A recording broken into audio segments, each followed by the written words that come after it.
क्यों है राम आदि पुरुष? कुछ लोग कहते हैं कि राम भगवान नहीं थे, वो तो राजा थे। कुछ का मानना है कि वो एक काल्पनिक पात्र है, वो कभी समाज का हिस्सा हुए ही नहीं। आज राम को क्रिटिसाइज करने वाले कई लोग मिल जाएंगे। राम के खिलाफ तर्क जुटाकर कई पुस्तकें लिखी गई हैं। इन पुस्तक लिखने वालों में वामपंथी विचारधारा और धर्मांतरण करने वाले लोगों ने बढ़ चढ़कर भाग लिया है। तर्क से सही को गलत और गलत को सही सिद्ध किया जा सकता है। तर्क की बस यही ताकत है।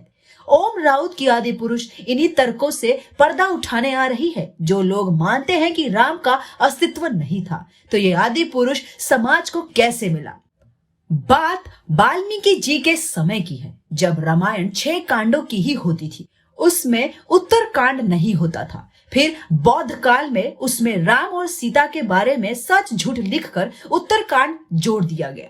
बौद्ध काल वही काल था जब भारत एजुकेशन का सेंटर पार्ट बना हुआ था। इसी समय में भारत में ज्यादा शिक्षा का प्रचार प्रसार होना शुरू हो गया था और उसी समय में कुछ बुद्धिजीवी लोगों ने रामायण में उत्तरकांड को जोड़ा और जब लोगों ने इसे पढ़ा तब इसकी आलोचना होने लगी।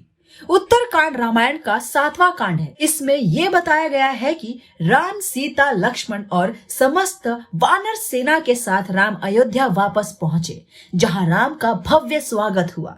राम का राज्याभिषेक हुआ, वानरों को विदाई दी गई। राम ने प्रजा को उपदेश दिया और प्रजा ने उनके आदेशों का पालन कर उनका सम्मान किया। चारों भाइयों के 2-2 पुत्र हुए और राम राज्य एक आदर्श राज्य बन गया। लेकिन उत्तरकांड में लिखा गया है कि सीता का त्याग किया गया था, पर वाल्मीकि जी की रामायण में इसका कहीं जिक्र ही नहीं है कि राम ने कभी किसी के कहने से सीता माता का त्याग किया था। हाँ, माता ने अग्नि परीक्षा जरूर दी थी, पर कुछ सनातन धर्म को बदनाम और राम की छवि खराब करने के लिए ग्रंथों से छेड़छाड़ की है।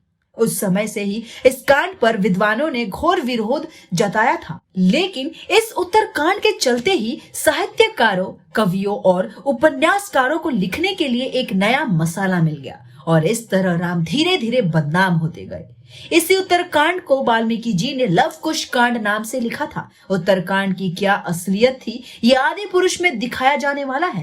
इसके साथ ही उसमें दिखाया जाएगा कि सीता 2 वर्ष तक रावण की अशोक वाटिका में बंधक बनकर रही, लेकिन इस दौरान रावण ने सीता को छुआ तक नहीं। इसका कारण था कि रावण को स्वर्ग की अप्सरा ने यह श्राप दिया था कि जब भी तुम किसी पराई स्त्री को छूने की कोशिश करोगे जो तुम्हें पसंद नहीं करती, तो तुम तुरंत ही मृत्यु को प्राप्त हो जाओगे। इसलिए रावण किसी भी स्त्री की इच्छा के बगैर उसे छू नहीं सकता था। इसके बाद सीता को मुक्त करने के बाद समाज में यह अफवाह है कि अग्नि परीक्षा के बाद राम ने खुशी से सीता को स्वीकार किया और समाज से कहा कि उन्होंने लोक निंदा के भय से सीता को स्वीकार नहीं किया था।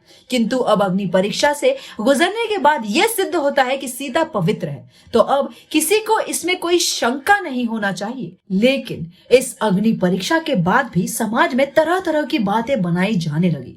तब राम ने सीता को छोड़ने का मन बनाया। ये बात उत्तरकांड में लिखी है, जो कि गलत है, क्योंकि ये बातें वाल्मीकि जी की रामायण में नहीं है। इसलिए ही ओम राउत ने आदि पुरुष को बनाने का फैसला किया, ताकि वो तुलसीदास जी की रामायण को लोगों के सामने ला सके कि एक आदि पुरुष कभी भी अपनी पत्नी का परित्याग नहीं करता है।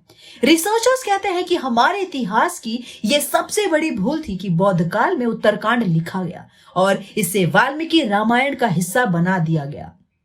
हो सकता है कि ये उस साल की सामाजिक मजबूरियां थी, लेकिन सच को इस तरह बिगाड़ना कहां तक उचित है?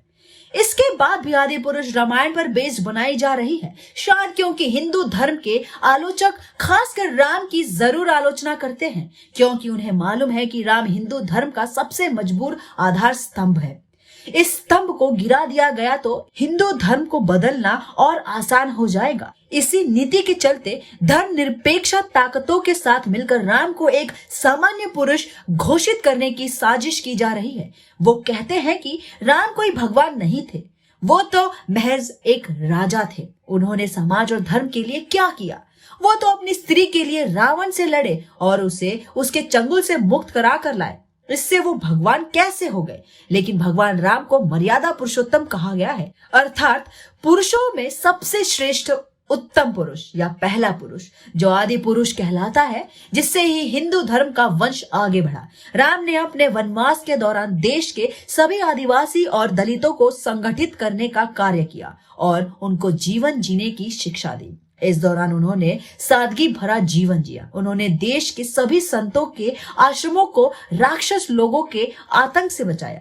इसका उदाहरण सिर्फ रामायण में ही नहीं, देश भर में बिखरे पड़े साक्ष्यों में आसानी से मिल जाएगा। भगवान राम भारत निर्माता थे। उन्होंने ही सर्वप्रतज्ञ भारत की सभी जातियों और संप्रदायों को एक सूत्र में बांधने का कार्य अपने 14 वर्ष के वनवास के दौरान किया था।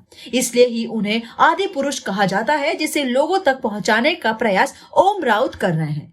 14 वर्ष के वनवास में से अंतिम 2 वर्ष को छोड़कर राम ने 12 वर्षों तक भारत को आदिवासियों और दलितों को भारत की मुख्य धारा से जोड़ने का भरपूर प्रयास किया, जिसकी शुरुआत केवट प्रसंग से हुई। केवट उन लोगों को कहा जाता था जो अपनी नाव में बिठाकर लोगों को नदी पार करवाते थे। जब भगवान राम अपनी पत्नी सीता व भाई लक्ष्मण के साथ 14 वर्षों के वनवास पर निकले तो रास्ते में उनकी भेंट अपने मित्र निषाद राज से हुई। भगवान राम को गंगा पार करवाने के लिए निषाद राज एक केवट को बुलाया था। इसके बाद चित्रकूट में रहकर उन्होंने धर्म और कर्म की दीक्षा ली। चित्रकूट धाम भारत के उत्तर प्रदेश राज्य के चित्रकूट जिले में स्थित एक शहर है। ये उस जिले का मुख्यालय भी है। ये बुंदेलखंड क्षेत्र में स्थित है और बहुत सांस्कृतिक, ऐतिहासिक, धार्मिक और पुरातात्विक महत्व रखता है। चित्रकूट भगवान राम की कर्म भूमि है।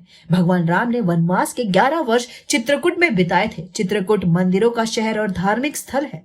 ये पड़ोस में ही स्थित मध्य प्रदेश के सतना जिले के चित्रकूट नगर से जुड़ा हुआ है। यहीं पर वाल्मीकि आश्रम और मांडव्य आश्रम था।